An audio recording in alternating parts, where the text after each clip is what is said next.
setup to make sure that we don't have any problems. Forgive the glare, but I'm going to need to be able to read a few things while I do this. So let's get in here. We will test the sound. And for our test, we will be looking at the feed on X. Don't worry, guys, we'll be live here in a minute.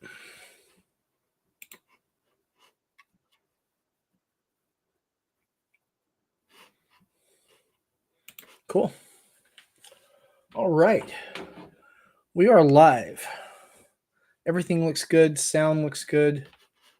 We've got the chat up and running. We're a little early tonight by a couple of minutes. So let me go ahead and run down what we're going to be talking about tonight. So today is November the 2nd, a few days before my birthday. Cool deal. I'll be turning 55 this coming week. I am so damn old. It's really quite scary. So some things we're going to talk about. And again, we're trying to stay in things that will, bring us some joy, bring us some happiness. A couple of these might kind of invoke feelings the opposite way for folks, but I'm going to talk to you about these, and hopefully I can make you feel better and or at least less worse about these. So the first thing I'm going to talk about is the crowdfunding campaigns that we had planned on launching this fall and this winter. I am going to be pushing these forward. We may still do art by humans this year, but there's a little something I need to add into that to make sure it works out well and with my current schedule. But we'll talk about that a little later. Today's commentary, we're going to do also a little bit about dating apps from the eyes of a noob, and in that means this noob. I've actually gone on to some dating apps as a twice divorced single man in his 50s. I have comments. I have comments. I'll tell you what, guys. It's weird out there. Especially when you put restrictions, but let's talk about something else. And then the final thing too, Elon Musk's got a payment package that's coming up to be voted on the 6th of November, here in 4 days. And we're going to talk about that. We're going to talk about what that pay package actually looks like. This is not political discourse. This is more in the lines of a business aspect, and looking at what that kind of means as far as where quote unquote where the money goes, because actually there's really almost no real money involved in this. It's all kind of hypothetical money, shares in the company, stuff like that. And I myself do not own any stock in Tesla. I kind of wish I did, but I don't own stock in anything. I've been, decidedly poor most of my life, particularly most of my adult life, since the 90s, and since I, changed away from my original career. But I think this is interesting and something we'll go ahead and talk about. There is a lot of other stuff I'd like to be covering as well, but I don't think we can fit it all in this 1 hour segment. So we're going to skip news about 3i Atlas. We're going to skip a few other pressing world topics this week. And we're going to, again, just talk about the crowdfunding campaign stuff, my experience with dating apps so far, which is hilarious, I'm here to tell you. And then the Elon Musk pay package. The other thing, too, before we get started, I want to say thank you to all of you who have been coming out and watching these streams, both during the stream segment itself, and then, of course, for all of you who have been watching it after the fact, because you guys have been really good about that. A lot of watch hours.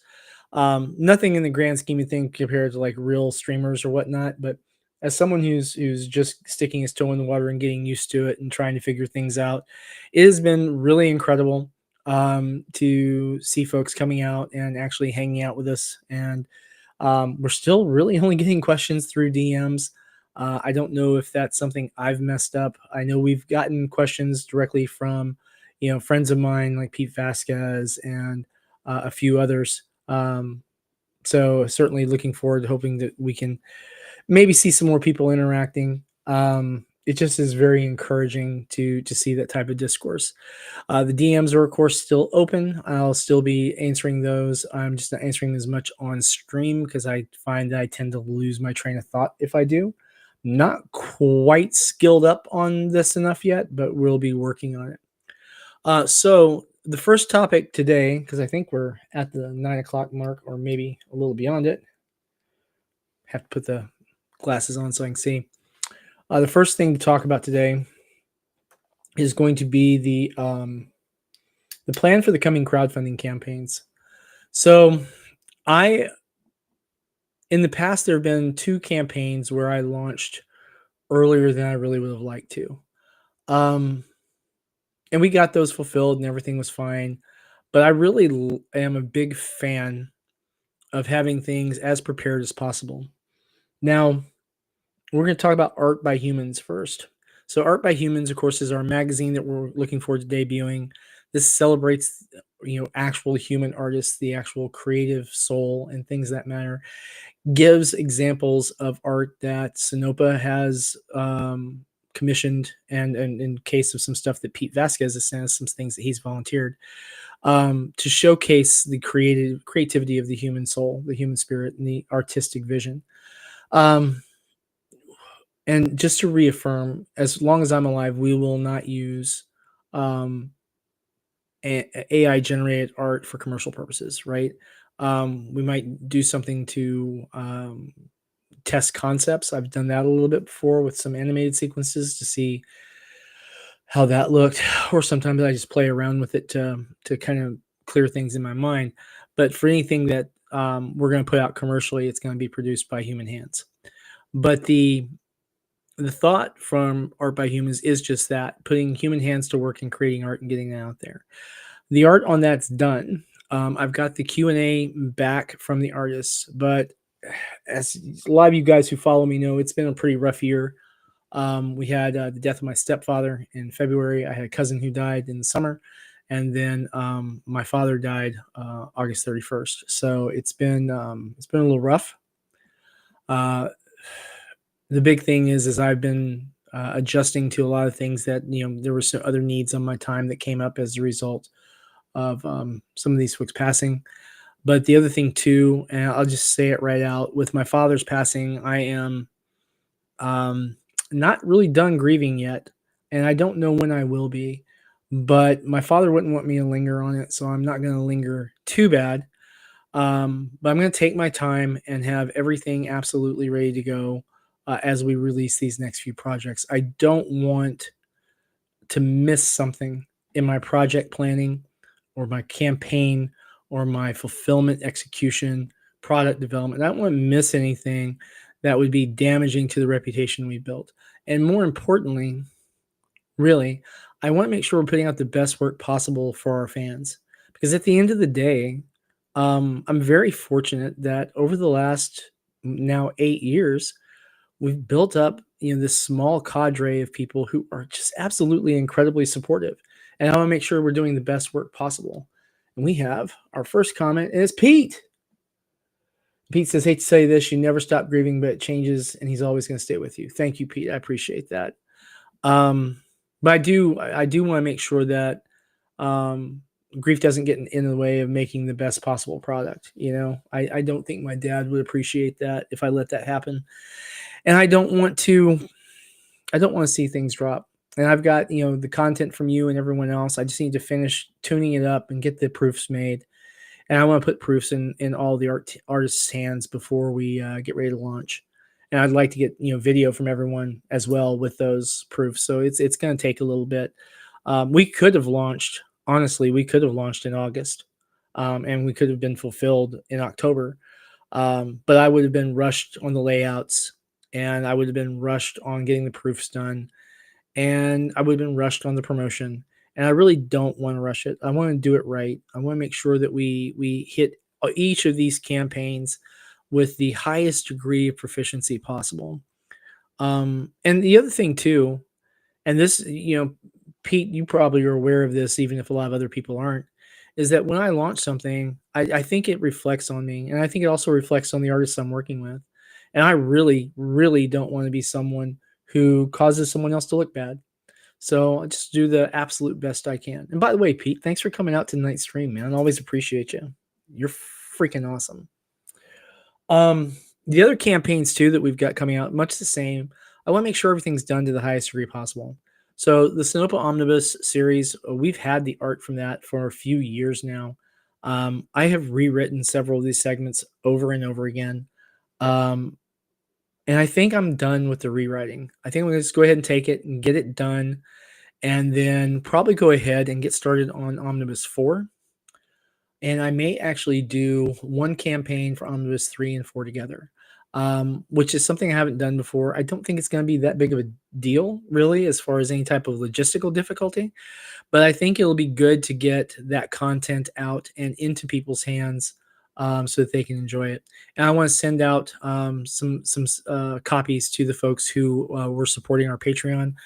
We did tell everyone that we were turning off the Patreon, and then I discovered after a while that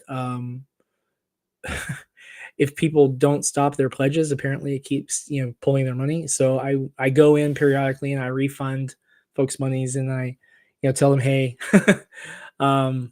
obviously we're still not producing on that, but I think we're gonna get back to the Patreon probably not in 2025, probably in 2026, and may start doing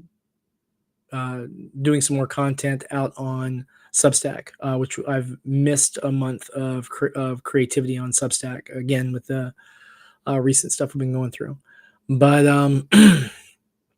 probably gonna put some free content out on Substack as part of the promotional work we'll be doing for Art by Humans. So we'll probably release like maybe a page from each of the artists out on the Substack, so that people can see the stuff that we're putting out in this magazine. I think that'd be a good way to both promote it and raise excitement of the product, and also to kind of showcase the work of each of the artists. Just a simple sample of each of them. I think that'd be a good way to go. But then again, I've often admitted that marketing is my big weak spot, and as a self-publisher, as the owner of a small publishing company, as a writer, as a game designer and creator, man, you've got to have all of these tools in your toolbox. And if you don't know something, you should really admit it, and not try and hide that fact, because the only person you're really deceiving is yourself when you do that. So take a chance. If you're going to be producing your own book or your own comic or your own game, card game, board game, if you're putting out your own novel, take a chance one night and look up some of the marketing videos from Tyler Carpenter. Look up some of the marketing information from resources from Madeline Holly Rossing and her books on crowdfunding and things like that. Take a look at people who have been good, consistent creators like Madeline Holly Rossing, like Mike Shea, like Tyler Carpenter. Take a look at the way Larry Patrick Higgins puts together his campaigns. Oh, and by the way, Larry Patrick Higgins does have a campaign live. I will post that in the chat and on the comment sections on these streams here in a little bit. I've already pledged to it. So looking out for your buddies, right? You got to take care of them. All right, what we got? We're early into this one. This is good. This is going a lot faster than I thought. The other thing about crowdfunding on this too is we're going to be doing Tipping Our Time Traveling Psychedelic Mushrooms issue 2.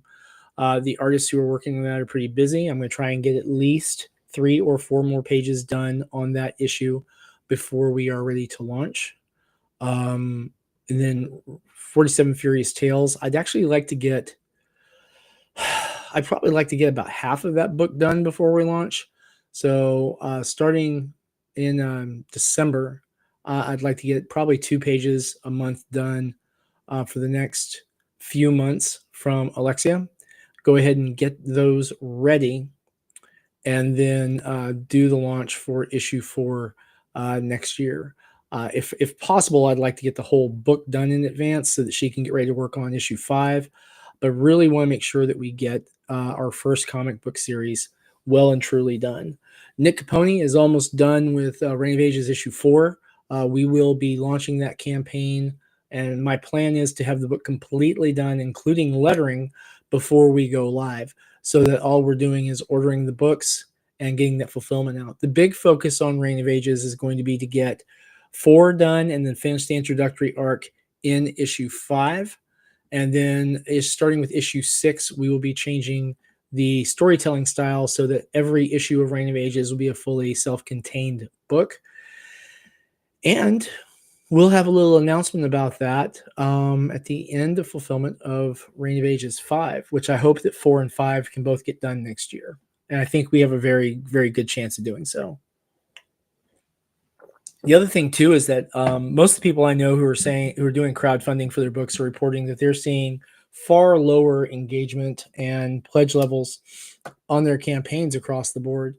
And I think that's really being affected by a number of different factors. The economy, for one. There's been a lot of very high-profile campaigns that have failed to deliver, and I think that that's adversely affected a number of different people who are now less likely to and less willing to pledge on campaigns. And that's not just on Kickstarter, but on Indiegogo, certainly, on BackerKit, on Fund My Comic, Crowdfunder, really across the board. I think people have been burned quite a few times. I would really, really like to see these platforms. So if someone wants to tag Kickstarter on this and crimp this, by all means, and tell everyone else, Crowdfunder, Indiegogo, Fund My Comic, BackerKit, all of them. I would really, really, really like to see a feature wherein these platforms can highlight first-time creators, right? And then highlight creators who have, fulfilled other campaigns, and not just sort it by whoever's done the most. Because if you do that, then you're going to have, like on Kickstarter, you're going to have 3 of the same names that are there all the time, and it'll never change. And those are only 3 people who get anything. I think that, being able to, highlight, hey, these creators have a really great history of fulfillment. Hey, this is a brand new creator. Check out this new exciting stuff. And then certainly, while current platforms of all types highlight, hey, this campaign's the number 1 most popular and has like $5 million or whatever, definitely have one that says, hey, this is an exciting campaign. It is not quite at goal yet. And, maybe trigger that when something's at like 50% of goal and put them into that list, so that people can help reach their actual funding goal. Have something to say, hey, this is something in my wheelhouse. It's not funded yet. Let's take a look at it and see what's going on.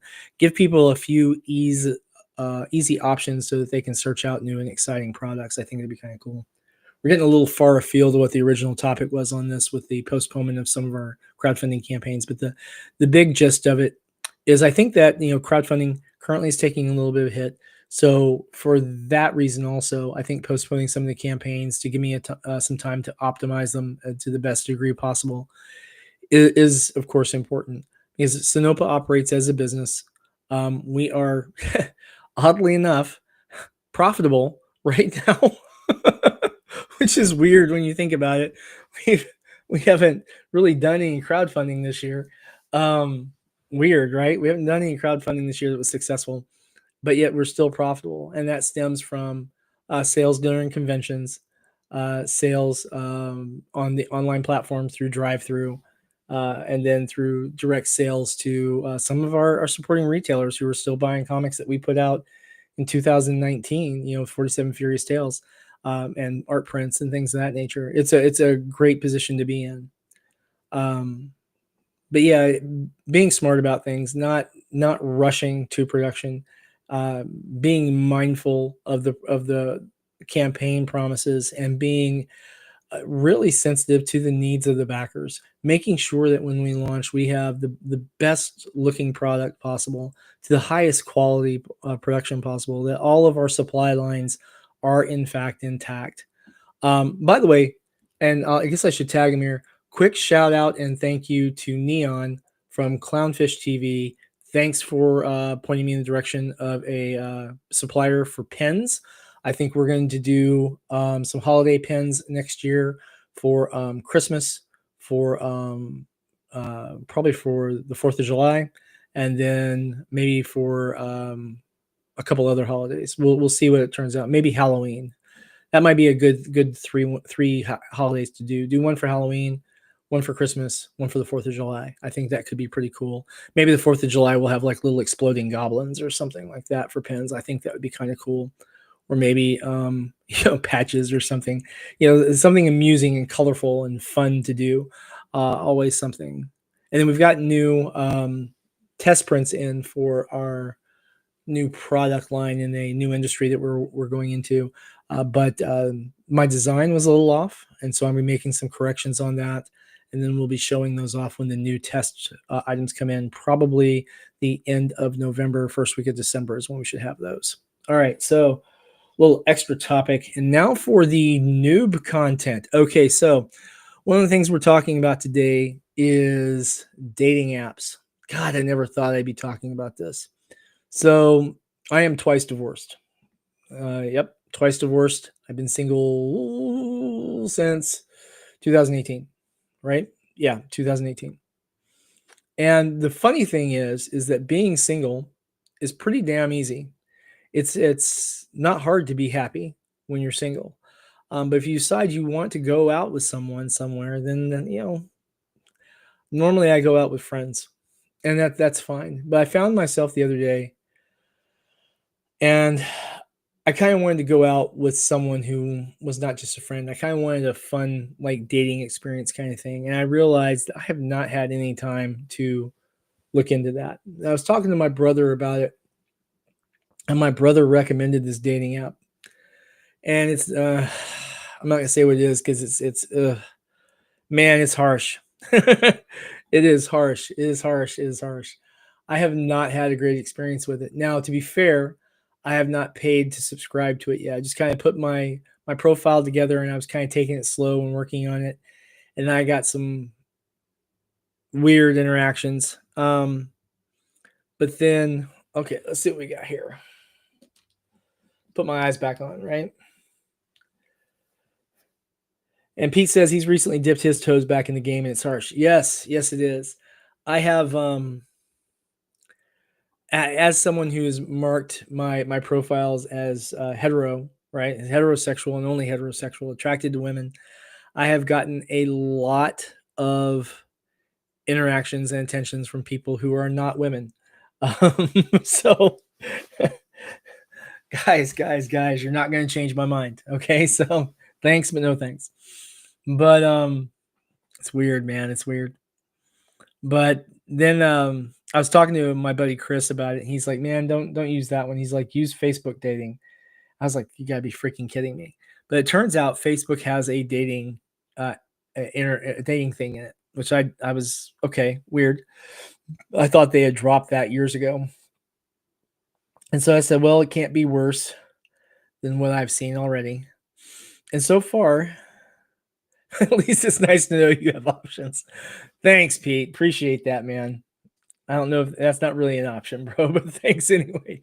I appreciate it. Although I've gotten some really positive feedback this week from a lot of different people. I had put a reply to one streamer, Tectone. He had put this post out on X/Twitter, this tweet that talking about men shave your head and be strong and genuine and what. And I know he was just dicking around, but I had taken a couple of really good photos of myself, some really good selfies in front of some of the pictures that I have hung in my living room. Some of the stuff that we sell at conventions and everything, and I had taken those in front of pics in front of some of those photos, and replied to it, said, no, man, I've got great hair. I'm not shaving my head. No, thanks. And I got some really great reactions from that. People just really fun and funny comments. It was a blast. So who knew, right? Nice to know that you can get, good positive interactions on Twitter. And that's the weird thing too. We're going to segue here for a minute too. We got some time. So I'm going to segue a little bit. I've gotten some really, really fun, funny, and uplifting interactions on Twitter the last couple of weeks. People who've been, not just kind, but really, really supportive and uplifting. People who have sent me messages about, hey, it was really cool that you were saying that it's okay if your crowdfunding campaign fails and you can try again and not let people get you down. And people who really believe in their projects, but who they need to make some changes, refine their plan is, work on their goals, get more of their project. I'll get the words out, done ahead of time, and work on their cost structure, things of that nature, so that they can still go forward and pursue their funding and get their project made. Because I mean, for real, I'm gonna be 55 this week, guys, and I'll tell you that I've been doing this since 2017. So I am basically 8 years in, and I've had, I think, a total of 9 campaigns that have failed to fund. Almost all of those I've relaunched and reattempted successfully. There's a couple of them I chose not to relaunch because it was just we didn't have, really any interest in those project ideas. And those I may get back to at some point in the future. But it was nice to see this this input from people who were just saying, putting like comments on tweets or sending me DMs and just saying, "Hey man, thanks for that." And then there was other things just like in responses to me trying to be funny on other people's posts and such. And now I have gotten some negative comments because, of course, it's Twitter/X, stuff that I won't repeat here because it's kind of counterintuitive to our efforts to bring joy and happiness to everybody, right? And that's the thing too, guys. I never want anyone who's watching the stream here to feel themselves being riled up. It's not my intent to make you angry or to generate outrage or to foment any type of negative emotion in your psyche. It's my hope that when you hang out here, that you feel comfortable, that you can ask questions if you have any, that you can make comments and not feel like you have to have an angry tone of voice, that you can, set aside your burdens for a moment and just chill and hang out and just enjoy a little time.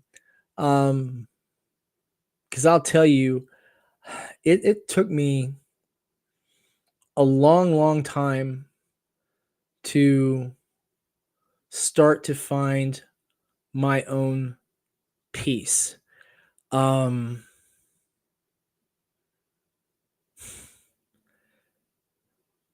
it's been really hard lately too, but there's this thing about finding your own peace that can make a big difference for you. We're not going to go too deep into that. We'll talk about that some other time, but these dating apps things, let's get back to that for a minute, right? So, the one dating app that I was using, I didn't interact with anybody. I liked a couple of pictures because they were just they seemed like interesting people. I have blocked, God, dozens, plural, of accounts that were obviously just bots and people who were promoting like their OnlyFans pages and stuff like that. No, no. I mean, I will eventually promote my OnlyFans page, but that when I set that live, it's going to be me reading the Bible, and that's going to be it. Um, I'm gonna put that on like Kick and Rumble and OnlyFans and a new YouTube channel. And people are asking me, like my mother particularly, like, why are you gonna put that on OnlyFans? I gotta put it everywhere, Can't can't decide to discriminate. You're gonna be reading the Bible, put it everywhere. You know what I mean? Um, and then my cousin was like, "You're monetizing the Bible." I'm like, "Well, I don't really think I'm probably gonna monetize it. I don't think there's gonna be enough people watching it to monetize it, but I think that having it on multiple locations is a good way to reach people who might be interested in it." And that was it. Man, we're way off topic. Back to the dating app stuff. So the Facebook dating thing, I put that in, and that was done today. And I got like a lot of activity. And so I was talking to my friend about it. He said, "Yeah, that place is overrun with bots." And I was like, "Okay, I can see that. That makes a lot of sense." Um, and having that happen, you're like, man, you would think that any of these platforms who are, putting stuff like that out would make a better effort to quell that, because that was a lot of interaction. And I'm talking like just set up today, right after the Bears game, right? If you didn't see the Bears game today, the football game, it was a really good game. I am not a Bears fan, not since way back when they booted the fridge. But I gotta tell you, they did not play well. Neither team played particularly well, but the game itself was spectacular. It reminded me of watching um, a football game played by two really determined high school football teams. They just there were some moments where you could see that these guys were real hardcore pros, and then there were other moments in this when it was just like literally watching high school football. But there was a lot going on. There was more than 80 points scored in this game. Like both teams had more than 40 points. It was a lot, man. It was a lot. And it'd been a while since I'd enjoyed a football game, but I enjoyed that one because it was wild, man. It was wild. If you haven't seen it, it's well worth checking it out. If you want to see a good football game, today's game with the Bears, absolutely, just a lot of fun. I'm not going to tell you who won, but yeah, check it out. But this whole thing as a noob to like the dating apps, and God, I can't stay on that topic, can I? This whole thing with being a noob on the dating apps, I am I'm not even sure really why I'm doing it. I kind of just want to see if I can find someone to go to the movies with me, I guess. Because there's some movies coming out that I would like to see in theaters. Um, and while I've got plenty of friends I can go with, a couple of these are really kind of more date night movies. And I'd kind of like to just go with someone and have that experience of getting to know somebody and just doing simple stuff. Go to dinner, go to a movie, whatever. It just sounds like a lot of fun. Um, but I don't know. Maybe it's too late. Like I said, be 55 this year, but 55 this week, I should say. But maybe it's not. Maybe a little bit of time out in the big wide world will help recharge the batteries a little bit. I find that when I get to talk to people face to face about things I'm passionate about comics, about role playing games, about video games, movies, anime, novels, fiction, history, the Roman Empire. Not serious about that last one, but everyone thinks about the Roman Empire, right? World War II and all that. Everyone's always talking about that.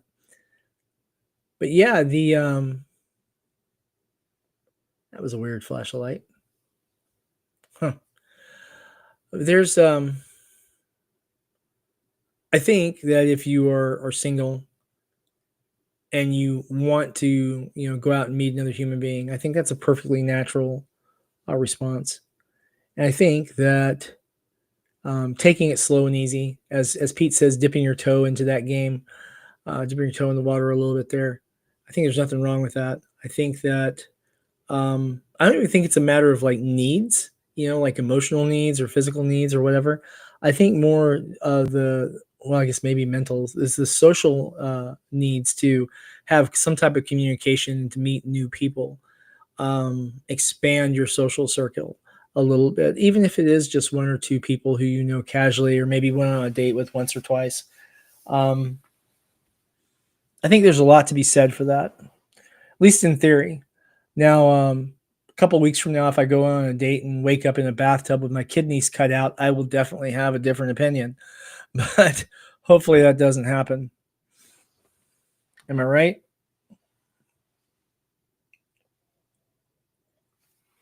By the way, we'll be offering more of the Sonoma mugs and art prints and stuff once I get around to finishing the rebuild on the Fund My Comics store page.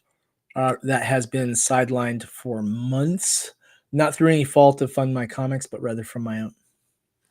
All right. Now, this last part of tonight's stream, well, the last planned part anyway, I need my glasses on for this one. Ladies and gentlemen, boys and girls, let's have a conversation. On the 6th of November, Tesla shareholders are going to be voting on Elon Musk's pay package, right? There is a lot to this. I'm going to try and give you a little bit of the short form. So, Elon's pay package back in 2018 was invalidated. It was struck down by a Delaware court. And that pay package basically gave him stock that he actually couldn't even sell for like 5 years. That was a lot of court activity on there both ways, and it's currently in front of the Court of Appeals with the appeal information pending. But the new pay package, so mind you, he hasn't really been paid since 2018. Now, I say not really because he is a CEO of a $1 trillion company. So he did get a base salary in 2018. The information I pulled up pulled it at 56,380, which is oddly enough just a little bit over California's minimum wage, which is wild in consideration to how much I make a year, not being much over that. Then I pay a lot of child support and such too, so there you go. In 2019, he was paid $28,000. He resigned his fixed pay entirely that year. And so basically he was without pay because of the court being striking down his pay package, which was just basically vesting him in stock, right? And I mean, it was significant, don't get me wrong, but that's where the controversy on this tends to start. Okay. So when we look at, there's so much to this, so bear with me, guys. Let's take a look at where his money comes from, right? And I say money because most of his wealth is actually tied up into his companies, right? So the information I pulled here was checked against Google and then pulled against Grok AI, and I've checked against these, and this seems to be pretty close to the median numbers across what his wealth is estimated as. And this is kind of important so that we understand where this whole $1 trillion pay package comes from. So currently he's estimated to be worth around 500 billion with a B dollars. Now, of that, Tesla is the biggest part of that. And his current ownership is valued at about $200 billion of its current $1.4 trillion market cap. That goes up and down like a yo-yo all the time. Right now, he's estimated to own 13%, plus the options that are still in contest with the courts, and then some other options he hasn't yet exercised, but about $200 billion worth. Now, from everything I've pulled on this, it looks like in order to pay his tax obligations, he had sold some of his Tesla shares that he had vested in prior to 2018 to cover his tax obligations, which were billions of dollars in taxes. And then his second highest portion of his net worth is in SpaceX. Now, SpaceX currently has a number of different valuations that have been put out for it. It is important to understand that SpaceX is privately held, and so it can't be traded openly. If someone wants to buy a portion for that, there's a whole other process for it. But the best estimate that I've seen for the SpaceX valuation has it between 400 and 450 billion dollars, of which Musk is said to own 42% of SpaceX, which at 400 billion is about 168 billion dollars. So that's the second biggest chunk that he has. his third biggest chunk of what he owns is XAI Holdings. Now, this includes Twitter, Grok, and I'm not sure what else. Some other AI companies I think they bought. But that is his ownership of that. Well, the total value of XAI Holdings is said to be around $110 billion, 115, 113 is the median value I've got for that. At 113 billion, he owns 54% of that company. Again, this is what holds Twitter and /X, and then Grok and all that. That's about $60 billion worth of his net worth. So we got 200, 168, and then 60. So we're at 428 billion of his basically $500 billion worth. And then Neuralink, Neuralink's valuation is all over the board, which makes it hard to figure out what his interest is in that. And of course, it's privately held too. So the best guesses I found put his valuation somewhere between 60 and 70% ownership, which would put him somewhere around $4 to $6 billion, depending on which estimate you use for the value of Neuralink. Now, Neuralink, honestly, depending on how they monetize Neuralink, Blindsight, and everything else that they're developing, assuming they get to work at least as well as the Neuralinks that they've had working so far, I would expect the value on Neuralink to, by itself, reach at least as high as XAI Holdings, Twitter and the AI stuff, and probably get eventually closer to what SpaceX's valuation is currently. SpaceX's valuation, if they can make Starship work as the first, reliable, reusable, heavy lift rocket capable of interplanetary transport, SpaceX, I would expect, would increase in value at least tenfold. I guess now is an important part to say this. None of this is intended to be financial advice. Do not make investment decisions based on my analysis. I'm not a financial professional. This information is based on my own analysis as a layperson. God, it sounds like I've been working in the law for 20 years, right? The Boring Company. Mr. Musk is said to own at least 90% of the Boring Company. Now, whether that means he actually owns 85% or 99%, I couldn't tell you. But the best stuff I found says that he owns at least 90 to 95%. Grok says 90. Some other sources say 95. Basically, that puts his net worth tied to the Boring Company at about 3 to 3.2 billion, somewhere around there. So, cash and other liquid investments. This surprised me. This really, really surprised me.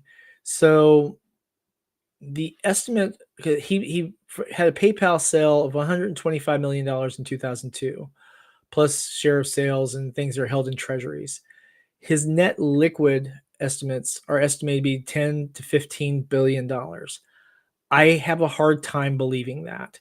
And the reason I say that is holding that much money in liquid form, that's a problem with just from the virtue of it's not growing, it's not functioning, and everything he seems to do, basically seems to go into, at least in the large part, into his projects. Now, the other side of this is that he has made incredibly large charitable contributions over the last years. Most of those, you only see when it's announced by the company, or some nonprofit group. They're like, hey, thanks to Elon Musk for personally, donating $10 million or whatever.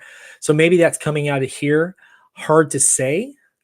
But 10 to 15 billion seems like an awful lot to having liquid readily converted treasuries and cash.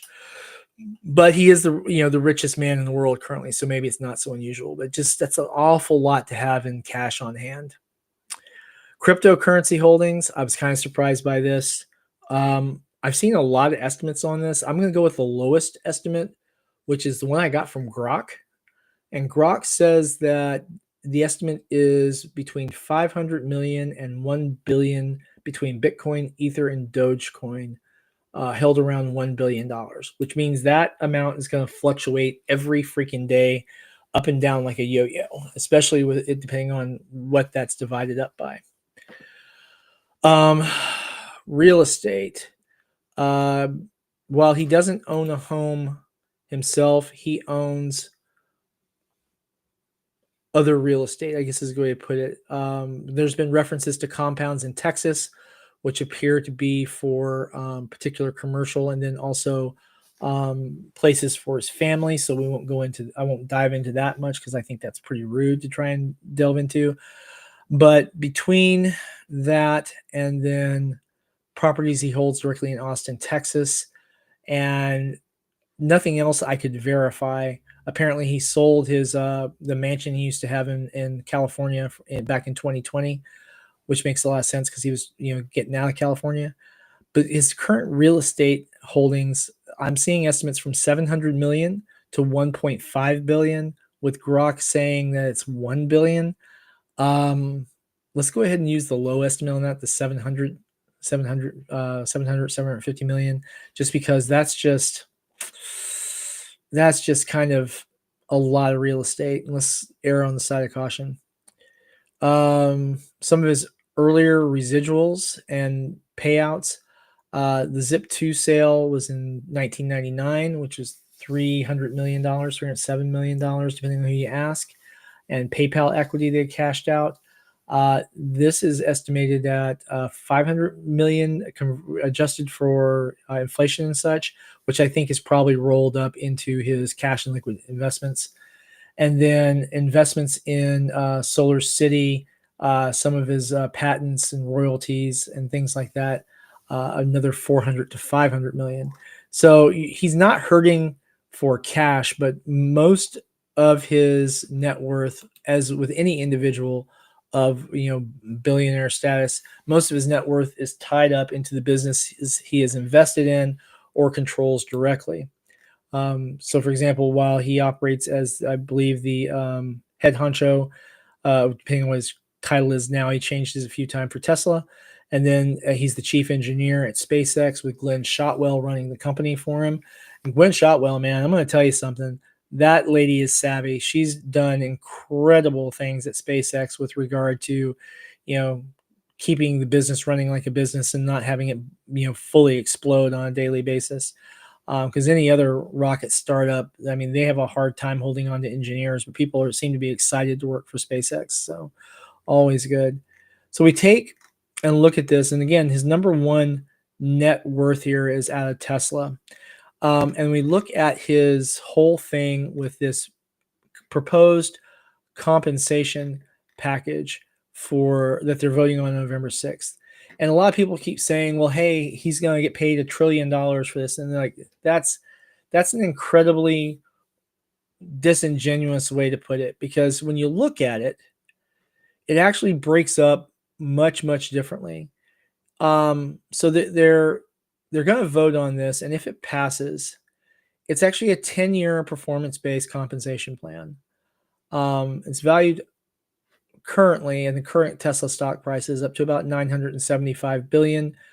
If he meets these tranches, it will actually easily exceed $1 trillion in total compensation. But let's go into what this actually means. One, he's not going to get paid $1 trillion in cash. That's just not going to happen. Basically, what we're looking at is his payment looks to be consisting of up to 423 million shares that are restricted, which represents about 12% of Tesla's outstanding shares at the time of this current proposal. These are divided into 12 tranches, these goals that the company needs to meet in order for him to vest into them. But he has to vest into both sections of the tranche in order to get. And so these 12 tranches, that comes up to about 35 million shares each. So he has to achieve both a market capitalization milestone. These are set in $500 billion increments starting from $2 trillion, and then also has corresponding operational milestones. In other words, what they're actually producing, what they're actually doing, what they've actually accomplished. And he has to hold these shares for vesting for 5-year period, and it goes out to 7.5 years for total liquidity. This is said to be there to align his incentives with that of a long-term shareholder value. So you just can't raise the stock prices up and then sell it off and dip out, right? What this looks like now, Tesla's current value is, what is it? I just had that $1.4 trillion right now, the total market cap. All right. So in order, if this passes, in order for him to earn anything, now remind you, since 2018, he's made less than $80,000. Okay, less than $80,000 in the last 6 years for this company, and he's raised the market cap by like 12 times. So I mean, the stockholders on this company have made absolute bank on this, of which again I don't know anything. But in order for him to reach his first milestone and get that $35 million share option that he can't even sell for 7.5 years, the company has to reach a market cap of $2 trillion. And he has to be producing 20 million vehicles, well, not producing, delivered vehicles, 20 million vehicles delivered annually with a adjusted, what they call an EBITDA of $50 billion. Now, I am not a finance nerd, so I looked this up, and apparently the EBITDA is a financial metric that basically measures your company's operating performance. It starts with your earnings before your interest, before your taxes, before your depreciation and amortization, your EBITDA, and then adding or subtracting your non-recurring, one-time, or non-operational items. And so this kind of gives you a view as to what the company's profitability is at a glance, right? It's basically a simple version of measuring the commercial health and the revenue in one glance at that company. So he has to hit, man, it's fucking crazy numbers, pardon my language, but they've got to deliver 20 million vehicles annually for him to invest in that. And let's see, how much do they deliver? Let's see, how many vehicles have Tesla delivered in 2025 so far? So far this year, they've delivered 881,000 vehicles. He's going to have to get 20 million vehicles delivered annually, which means he's basically, they'll hit a little over probably 1.2 million or so this year. So he's got to multiply his current vehicle delivery by like 17 times in order to even invest in this. And the weird part is that at 20 million delivered annually, the market cap is going to, the EBITDA is going to be through the roof. And I would assume that market cap is going to be way higher by the time he hits 20 million vehicles. So this, to me, looks like a huge threshold for him to even start to see any type of monetary compensation in the form of the stocks on this. Assuming they're what they on the trajectory they look like they're doing, he probably wouldn't hit 20 million vehicles delivered annually until 2028. Maybe 2029, somewhere around there. Now that's like the earliest option. 2030 is probably more likely. Now the next set of tranches are in, these are $500 billion increments. So they start at 2.5 trillion market cap and go all the way to 4.5 trillion market cap. Now, to put that into context, Microsoft, its current market cap is 4 trillion. Nvidia just hit 5 trillion. So if it was, at that market cap, if it's sitting at 4.5 on the high end to reach that sixth tranche on there, that would make it the second most valuable company in the world compared to the top 10 right now, right between Nvidia and Microsoft, which is bonkers if you think about it. The operational milestone is, again, this is like tranche 2 would be 2.5 trillion. Tranche 3 would be 3 trillion. Tranche 4 would be 3.5 and such, all the way up to 4.5. The operational milestones that have to meet on this would increase vehicle deliveries up to, on the high end, 10 million more vehicles. So you're getting up to like 30 million vehicles delivered annually. That's freaking nuts. With 10 million active full self-driving subscriptions. And then the adjusted EBITDA scaling to 150 to 250 billion dollars per year. That's, again, nuts. So a couple of things about that. I know the worldwide vehicle market is pretty huge, but you're talking about trying to get to a point where this company, to get to this sixth tranche of the total of the 12, they're going to have to be selling 30 million, delivering 30 million vehicles a year. Holy freaking crap. If he's doing that, if the company's doing that, the monetary impact on that is absolutely bonkers. And then the EBITDA on that, again, is 150 to 250 billion dollars. And like right now, the 50 billion EBITDA is already bonkers enough. To get 5x on that. I mean, maybe they're right. Maybe they can scale the company to this level.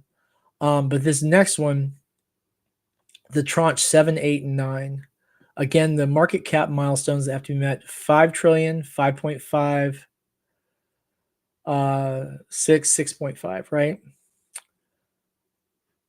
They want 1 million humanoid robots delivered. Not ordered, not produced, delivered. So this is 1 million humanoid robots delivered outside of Tesla, right?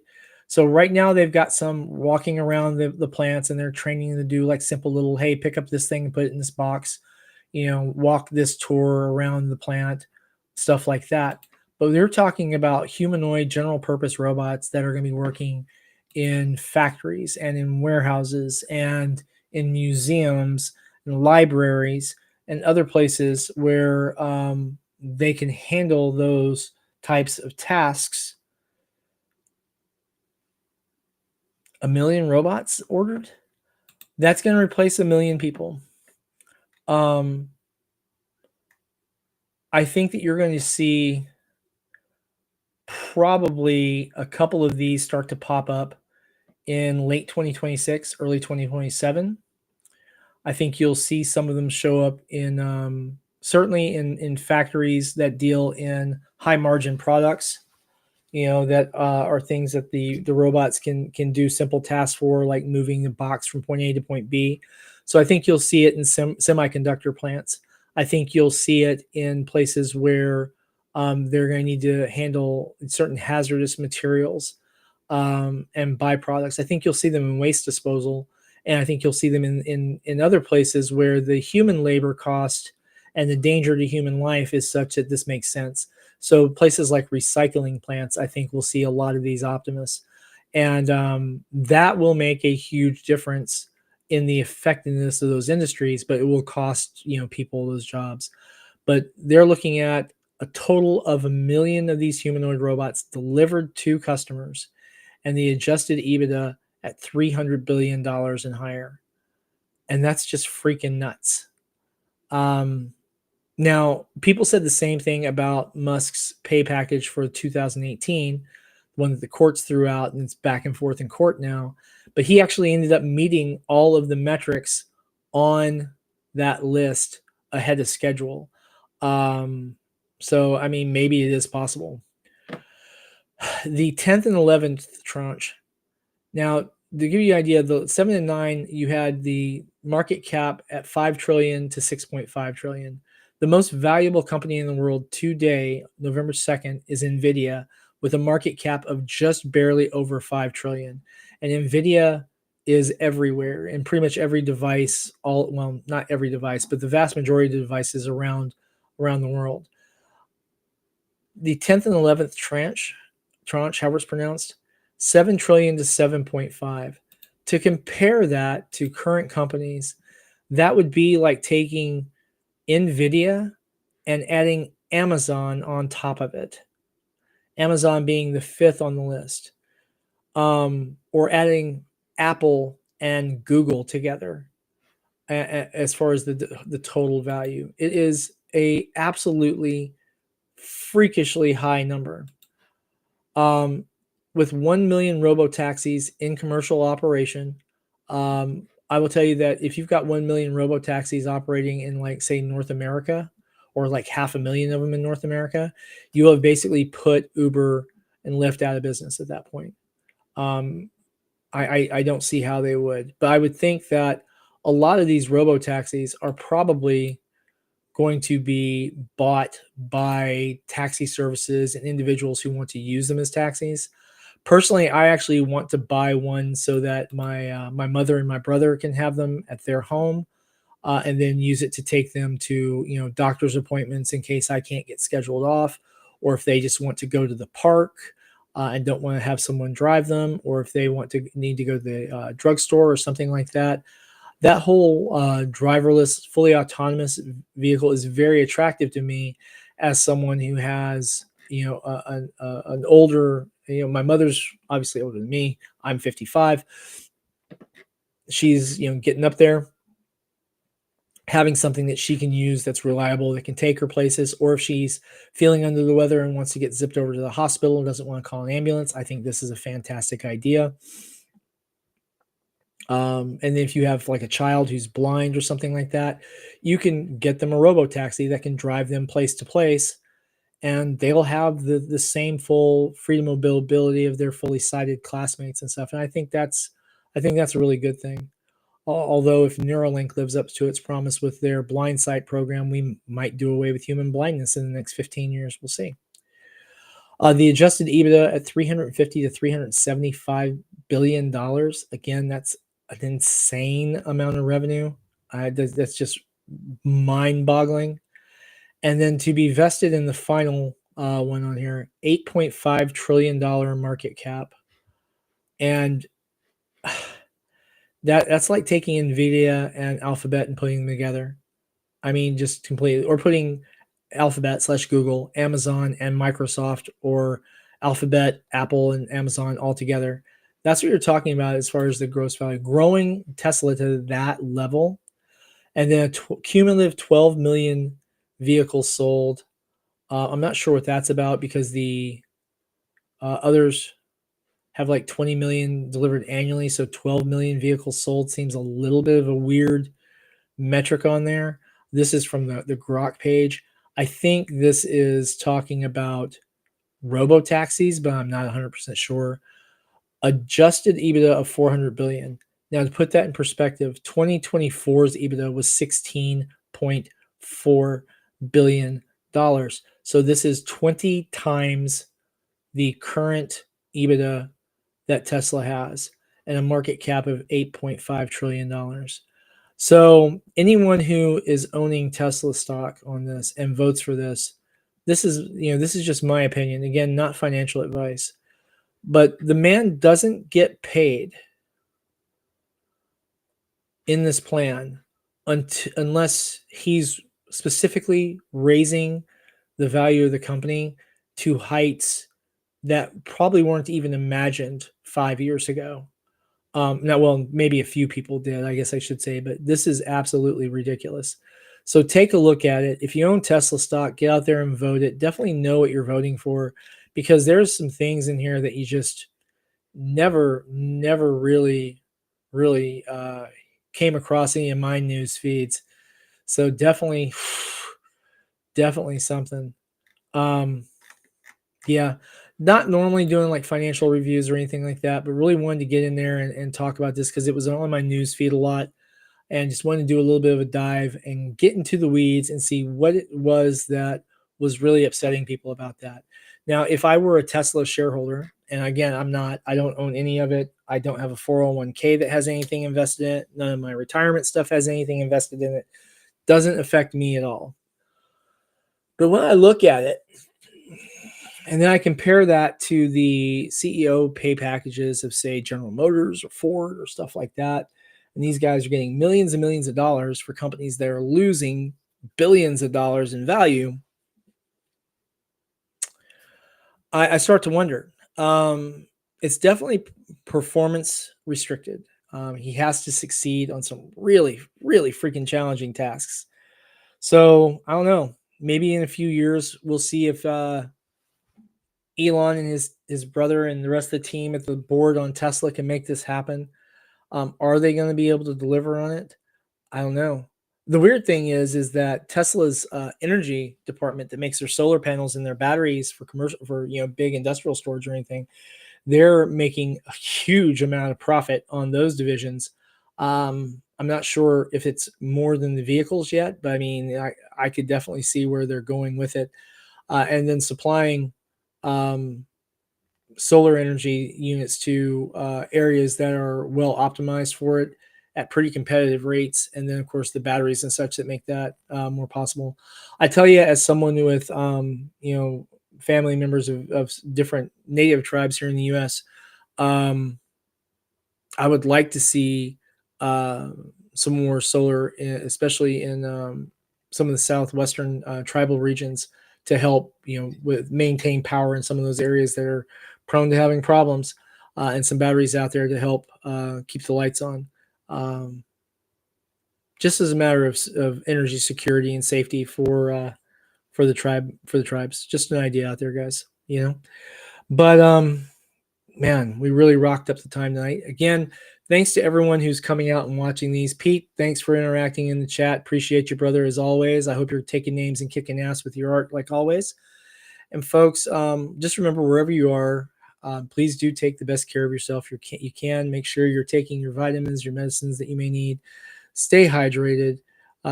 Keep your head up in these hard times when it feels like you're going to be pulled under. Never give up on yourself. Love your loved ones. Love yourself. And remember, in a world where you can choose to be anything, please, please choose to be kind. Make sure you liked the video. Share it around as far as you can if you would. We'd like to see more and more people getting to join us. Until next time. This coming weekend, we will not be live. I will be handling some stuff with regard to my dad's property, but I will be returning live. We should be live on the 16th of November. And yes, Larry, thank you, brother. And remember, always be kind. All right, guys. Until next time, Sam Quinton with Sinopa Publishing, right here in Frankfort, Kentucky. And don't forget to check out Niobe Comics.